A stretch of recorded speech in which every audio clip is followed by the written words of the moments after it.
S90 하부 먼저 보겠습니다. 네.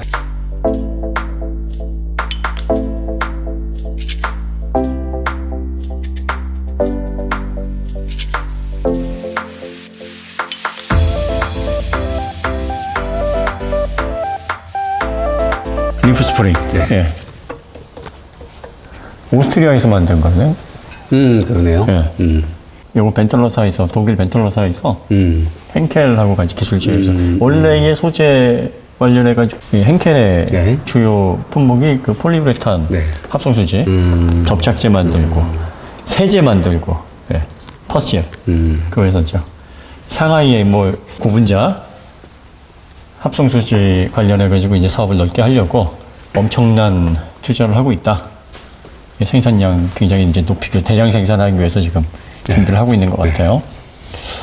이 폴리우레탄이 이제 여러 가지로 많이 쓰지 않습니까? 이런 고분자 그 형태로 해가지고 가공이 되게 되면은 섬유로도 만들고요. 폴리우레탄의 대표적인 섬유가 이제 알칸타라 네. 비롯해가지고 기능성 섬유들 많이 스포츠웨어니 만들어내고요. 뭐니 네. 이 폴리우레탄 매트릭스2 소재를 사용해서 접착제에 사용되는 성분인데 요거를 이제 수지 가공을 한 거죠. 여기에 유리 섬유도 좀 섞여 있고요. 여러 가지 이제 고분자들로 인해서 구성이 되어 있는데 그 전에 이제 저희가 요거를 따로 기사로 영상으로 한번 뽑아드렸죠. 폴리우레탄 이 매트릭스 소재 henkel사에서 원천 기술 가지고 있고요. 그 다음에 벤틀러사에서 이제 생산을 해서 볼보에 납품을 하는데 지금은 요게 이제 초창기니까 제조 단가가 좀 높을 거예요. 그러겠죠. 지금은. 근데 요게 대량 생산되면 구조가 간단하거든요.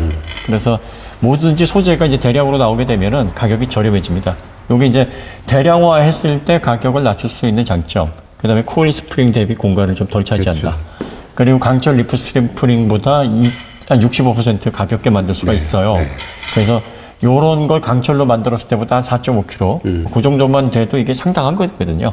장점과 단점을 공존하는 이 서스펜션이에요. 그래서 저희가 이제 제안하기를 이제 배터리가 들어갈 수 있는 공간을 확보하는 면에 있어서 공간 유리하죠. 예, 실내 공간 작은 차에서 확보하는 데 유리하고 그 다음에 요게 탄성 조절이 좀 자유롭고 폭이 넓으니까 이 배터리 같은 무거운 부품 들어간 전기차가 잘 버티게 하실 수 있는 그러면서도 잘 버티게 하려면 딱딱하게 정말 거칠게 잡아놔야 되는데 그러면서도 얘가 그 범프 스탑 같은 그런 불편한 어떤 느낌을 좀 덜 준다는 면에 있어서는 장점이고 단점은 멀티링크보다 거칠다는 거예요. 그런데 지금 이 구조가 사실은 이 정도의 넓이의 세단이면 코일 스프링이 맞아요. 그래서 코일 스프링으로 멀티링크로 잡아가지고 좀 편안한 느낌으로. 그러니까 이게 멀티링크는 멀티링크예요. 그러니까 멀티링크라고 얘기하는 코일 스프링 타입의 멀티링크를 얘기하는 겁니다. 그러니까 여러분들이 이 리프 스프링도 스프링만 이 리프지 멀티링크입니다. 이거 이렇게 지적하시는데 맞아요. 그렇게 말할 수 있겠네요. 네네. 멀티링크는 멀티링크입니다. 여기 위에 이렇게 휘어져 있는 링크 있고요. 아래쪽에 두 개로 잡는 걸 이렇게 통으로 이렇게 잡고 있고 여기에 또 하나 링크가 이제 빠져 있습니다. 재밌는 건 예전에는 이렇게 넓게 로우암 링크가 들어가면 보통 이거는 이제 GT 크루징용으로 해가지고 좀 안정적으로 좀 잡아주고자 하는 과거의 방식, 고급차에서 많이 쓰던 방식이었잖아요. 근데 여기에 링크를 하나 더 만들어 놨어요. 그러니까 하중 받았을 때 각도가 두 개가 살짝 다른데 스포츠 어떤 동작에 있어서 동작이 나오게끔 만들어진 것 같지는 않아요. 맞습니다. 예. 기본적으로 이제 휠베이스가 길고 또 이 모델 자체가 뭐 고성능 스포츠 세단을 표방하는 모델은 아니니까 기본적으로 이렇게 되면 이제 각도가 좀 더 밑으로 내려와가지고 예. 좀 밀어줘야 되는데 그런 각도는 좀 아닙니다. 약간 내려와 있는데 거의 수평으로 위에 링크를 보면은 뭐 마이너스 캠버로 살짝 나올 수 있게 만들어 놓은 구조 같기는 합니다.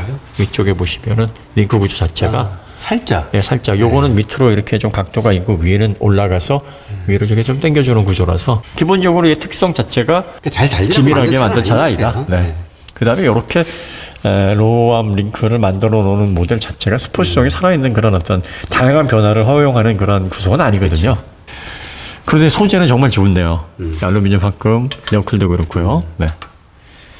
그러니까 이 리프 스프링을 넣고서 이걸 원가 절감으로 만들기 위해서 돈 덜 들이기 위해서 이렇게 한 거다라기보다는 볼보는 향후 이제 전동화를 적극적으로 추진하겠다라고 발표를 했어요. 그러니까 이 내연기관은 드라이브 이 파워트레인을 끝으로 이제 완전히 요걸로 끝내고 이 다음으로 이제 하이브리드, 플러그인 하이브리드를 거쳐서 전동화로 넘어가겠다. 그러니까 전동화에 들어갔을 때 공간 활용도라든지 전기차 배터리의 무게를 가장 효율적이면서 지지할 수 있는 그런 가장 단순한 형태의 효율적인 서스펜션이 뭐가 있을까 해서 개발해 놓은 게 이겁니다. 저희가 이걸 한번 타보니까 확실히 5m가 넘어가는 차에서는 조금 안 어울려요. 거칠어요. 그러니까 이제 네. 이게 토션빔이랑 비교하면은 네. 이걸 어떻게 토션빔이랑 비교하냐면 욕하실 분이 계신데 얘가 토션빔보다 훨씬 승차감이 좋아요. 이제 그걸 네, 비교하자는 게 아니라 토션빔이 중소형 차에서는 좋은 서스펜션이지만 준대형급 올라가면 아이 어떻게 그 중형차에 토션빔을 써? 네. 라고 말을 하잖아요. 네. 그러니까 얘도 중형 정도까지는 충분히 커버하지만 네. 이렇게 큰 차를 놓고 실내 타보니 실내 이렇게 넓네라고 하는 그 선입관 하에서는 그렇죠. 조금 모자라는 감이 있다. 네, 좀 승차감은 좀 더 유연하게 네. 부드럽게 하는 게 좋지 않겠는가. 영의 목적에 맞지 않겠는가. 그러니까 여러분들이 이걸 토션빔으로 많이 착각을 하시는데 보시면은 토션은 두 바퀴를 고정시키는 겁니다. 얘는 독립 서스펜션입니다. 서스펜션이 이쪽 연결만 돼 있을 뿐이지 이쪽하고 이쪽은 각각 움직이는 그런 서스펜션, 그러니까 스프링 장치라고 보시면 되고요. 그래서 여기 스테빌라이저가 따로 뽑아져 있어요. 이게 토션빔은 스테빌라이저와 이런 그 토션 비트는 그래서 잡아주는 장치가 하나로 연결이 되어 있고, 그리고 토션 빔의 장점은 단순하고 값싸지만 단점은 변화의 폭이 너무 좁고 뭐 얼라인먼트 안 보는 거는 편하긴 하죠. 뭐 그런 부분. 그다음에 그 오래 사용해도 좀 변형이 좀 거의 잘 안 일어나니까 그런 부분에서는 좋은데, 대신에 변형이 일어나면 통째로 바꿔야 되는 통째로 거죠. 바꿔야죠. 그리고 이제 노면이 일정하지 않은 곳에서 접지를 상실할 수 있다라는 거. 그다음 자유도가 많이 없다라는 거. 그러니까 장점보다는 단점이 훨씬 많은데 제조사 입장에서는 값싸고 구조 단순하고 하니까 매력적이죠. 그래서 그거를 지금 유럽 제조사에서는 푸조라든지 느로라든지 잘 쓰고 있다. 잘 쓰고 있는 게 아니라 그 토션 빔을 이용해서 그냥 소비자들에게 그래 이 정도면 주행 성능 좋고 작은데 뭐 밸런스도 좋고 하니까 참을 수 있어. 뭐 괜찮아. 그러니까 굳이 바꿀 필요를 못 느끼게 되는 거고. 어차피 시내 다닐 건데 여기서 더 뭐가 더 필요해? 뭐 이런 개념인 거죠. 제조사도 뭐 이렇게 저렴하게 할 수 있는 방법이 이제 구태여 그걸 걷어내고서 멀티링크를 넣을 필요가 없으니까 하는 겁니다. 그러니까 이제 어떤 분들이 야 푸조 걔네들이 말이야 차를 얼마나 잘 만드는 그랑프리가 걔네들이 뭐 르노 걔네들은 뭐 스포츠를 뭐 씹어먹고 뭐 르노 F1의 뭐 몇 대장이 이렇게 얘기하면서 걔네들이 토션빔을 쓰는데 뭐 알지도 못하면서 이건 아니에요.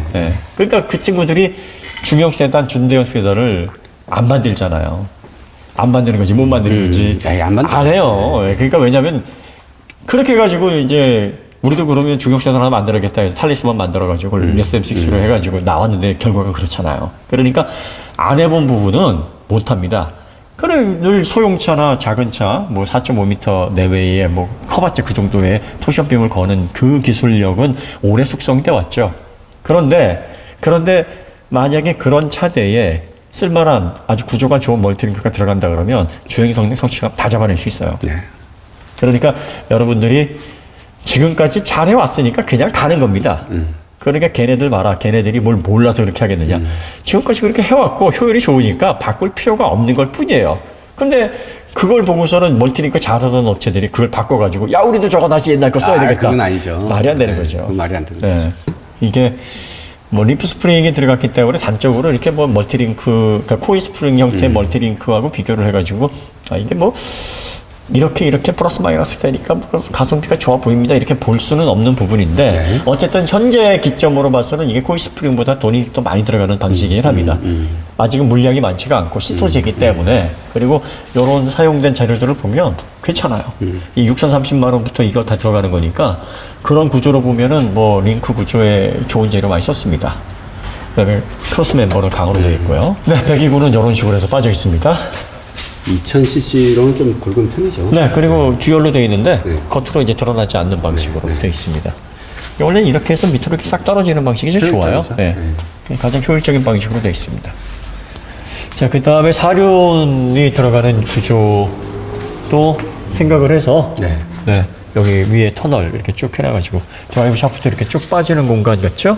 있기는 있는데 아마도 저 전자식 사륜으로 여기 모터 달아서 하겠죠. 그렇죠. 이게 이제 팁 8 모델이 있기 때문에 이게 이렇게 되어 있는 거예요. T8 모델 같은 경우에는 이 후륜 쪽으로 해가지고 EAWD라고 그래서 전류는 엔진으로, 후륜은 전기 모터로 그러고 나서 이제 리프 스프링 요 공간이 안 들어가니까 그쵸. 에어 서스펜션, 에어 리저브가 들어갑니다. 그래서 여기 보시면은 허브 쪽에 이제 구멍 나 있잖아요. 일로 해가지고 드라이브 샤프트가 모터로 해서 들어갑니다. 모터가 요 안에 이렇게 들어가겠네요. 그렇죠. 이 공간이 이제 그 공간이에요. 예, 그렇게 해가지고 이제 연결이 되는. 그리고 또 이게 TA 모델이 아닌데 사륜이 XC90 같은 경우에는 이런 공간이 필요하니까 그 공간으로 해가지고 이제 S90 이렇게 나오고 또 여기 이제 V90으로 또 들어가요. V90도 이제 사륜이 들어가지 않습니까? 그러면 이제 사륜이 이런 식으로 프로펠러 샤프트로 물려야죠. 모듈러 플랫폼이기 때문에 이제 이런 식으로 구성이 되는 거니까 얘만 만들어내서 이렇게 나오는 동차적인 플랫폼이 아닙니다. 여기 보면은 뭐 단열재, 방열판 뭐 다 잘 돼 있어요. 네. 꼼꼼하게 돼 있습니다. 굉장히 꼼꼼하게 돼 있고요. 커버도 하드 커버로 해서 잘 돼 있고요. 이 안쪽에 보시면은 이런 데를 이렇게 패치처럼 붙여놨네요. 그러게요. 네. 전체는 안 발라놨는데 이렇게 패치처럼 여기가 무슨 소음 특성이 소음 포인트인가 봐요. 네. 네. 그러니까 이렇게 딱딱딱 네. 해놓고서 여기에서 이제 좀 네. 주파수 특성을 변화시키게 하는 뭐 그런. 그다음에 이 커브가 없는 이 바깥쪽은 네. 굉장히 두껍게 이제 그렇죠. 플러트 발려져 있습니다. 커버가 지금 여기까지 다 커버가 달린 게 아니라 네, 여기서 이렇게 요 정도 폭으로 네. 이렇게 발려 있어요. 네. 내부에 또 프라이머 같은 것도 부러져 있고 마감 진짜 좋은데요. 네. 이렇게 땅 세 개 해놓고요. 바깥에 다 뿌려놨어요. 네. 가성비 측면에서는 상당히 좋습니다. 네.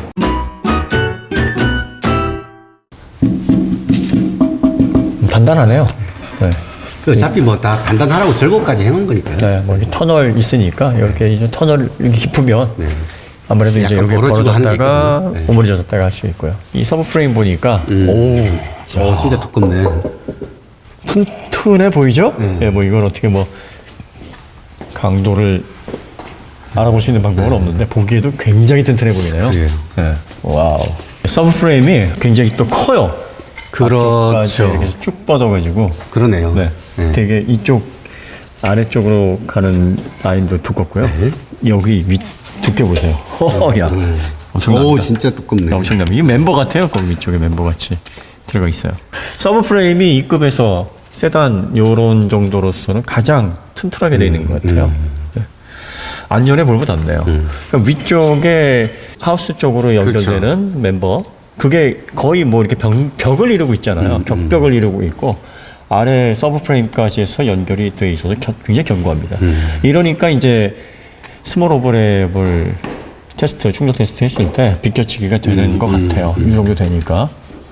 사실 그 DM8 소나타가 이 정도는 아니었는데 말이죠. 그 실질적으로 구조가 좀 차이가 나는데요. 예. 확실히 비껴치기가 되려면 한 이 정도 구조물은 좀 돼야 되지 않나.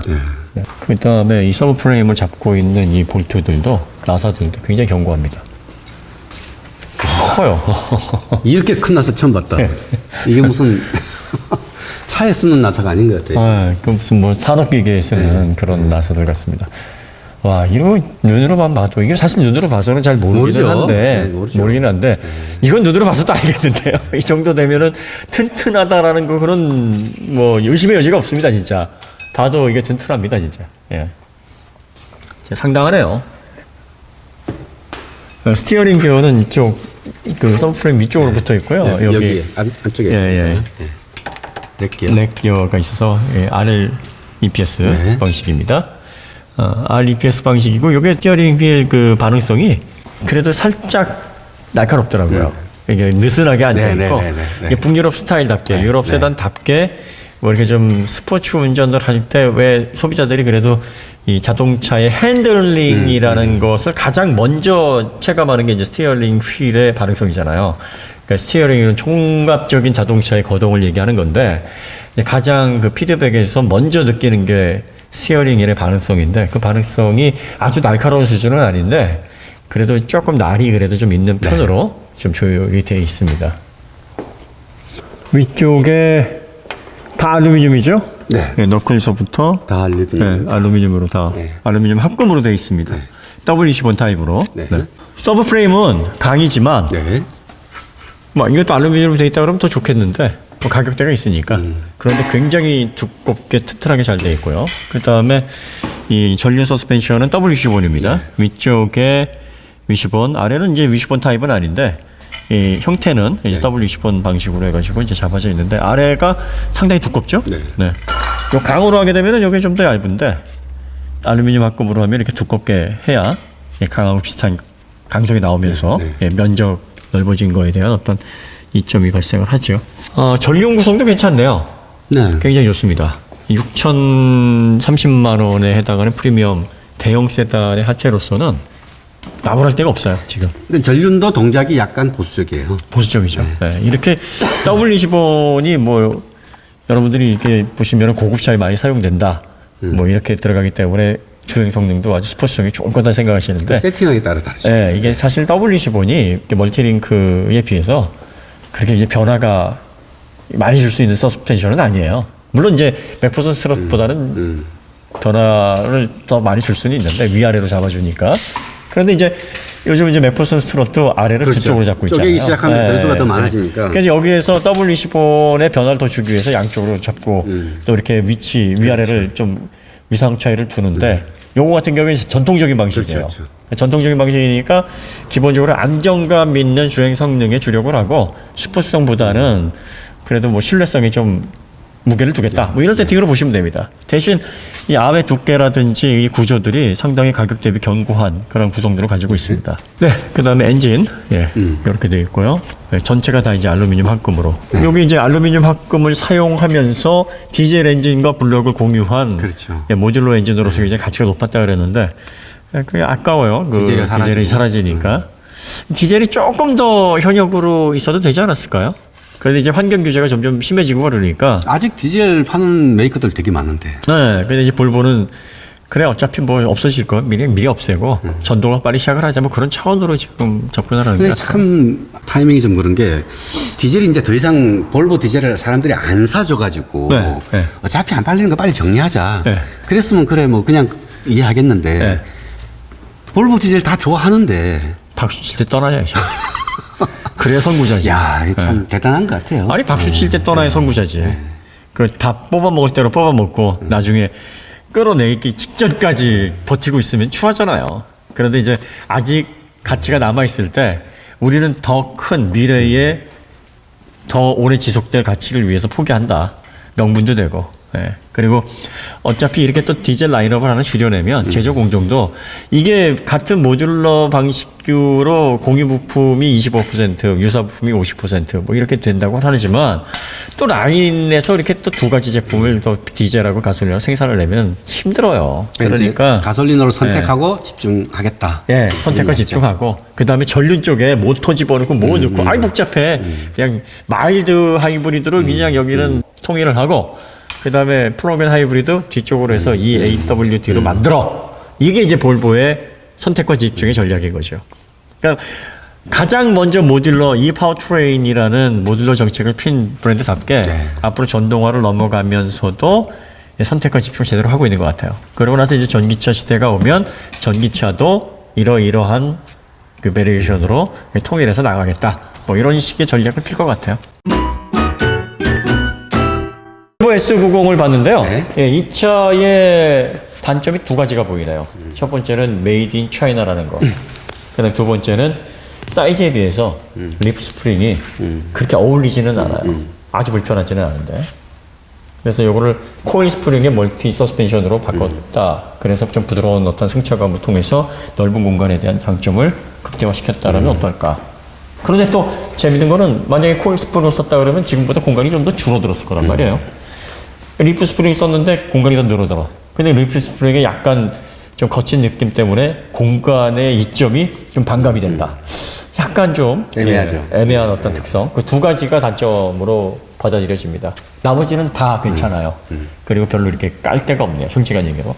CHRA의 그 약간 이 살짝 보이는 부분이 거기가 굉장히 고온으로 올라가는 부분이기 때문에 그 내열 금속 좀 이렇게 그 방청 확실하게 처리된 그 부분으로 좀 교체를 해야 될 필요가 있어요. 그리고 나머지는 뭐 소재 측면이나 마감 어디 하나 나무랄 데가 없습니다. 그다음에 서브 프레임, 그 암의 구조, 그리고 뭐 그 외에 각 부분들의 마감들을 보면 6,030만 원부터 시작인데. 훌륭하죠. 자기 생각은 아주 훌륭하죠.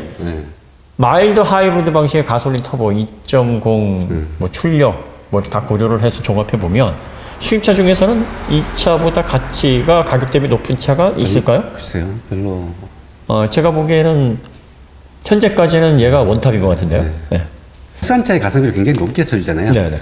이 차의 가성비는 국산차 못지않다. 못지않아요. 라고 말할 수 있을 정도 같아요. 못지않고 중국에서 시도된다는 거, 네. 그다음에 리프 스프링의 그 약간 거친 특정, 그거를 참아내실 수 있는 분이라면 나머지는 다 이뻐 보이실 겁니다. 근데 이게 사면 될 것 같습니다 했는데 샀어. 그런데 이제 사고가 났는데 뭐 부품값이 엄청 나왔어. 그리고 또 무상 AX가 끝났는데 수리비 폭탄을 받아. 이게 문제네. 보증 기간 내에 타시고 파실 분은, 그러면 또 중고차 타신 분은 뭐야? 폭탄 돌리게 되는 거야? 야, 이거 추천해야 돼, 말아야 돼? 그러니까 감안하세요. 그러니까 이제 가격이 저렴한 만큼 이게 또 그 외에 수리비라든지 뭐 부품 가격에 대한 압박이 있을 수 있고, 수입차는 이게 가성비가 아무리 좋아도 추천하기가 좀 겁나요. 여러분들이 그 부분은 꼭 사용자들 보시고 판단하시고, 또 수리비, 각 부분의 어떤 파츠 비용 뭐 이런 것들 다 감안해서 플러스 마이너스 해보십시오. 그것을 갑자기 생각하니까 사세요 하는 말을 좀 취소하고 싶네. 네, 그렇습니다. 저는 그래도 살만합니다라고까지는 하겠는데요. 그래요? 네. 부품이 이렇게 비싼데? 그거는 뭐. 그럼 사놓고서 실망하시거나 당황하신 분들은 김드라님에게 청구하십시오. 네, 청구서 날리세요. 자, 그럼 여기서 마치도록 하고요. 네. 예, 더 좋은 컨텐츠로 찾아뵙도록 하겠습니다. 네.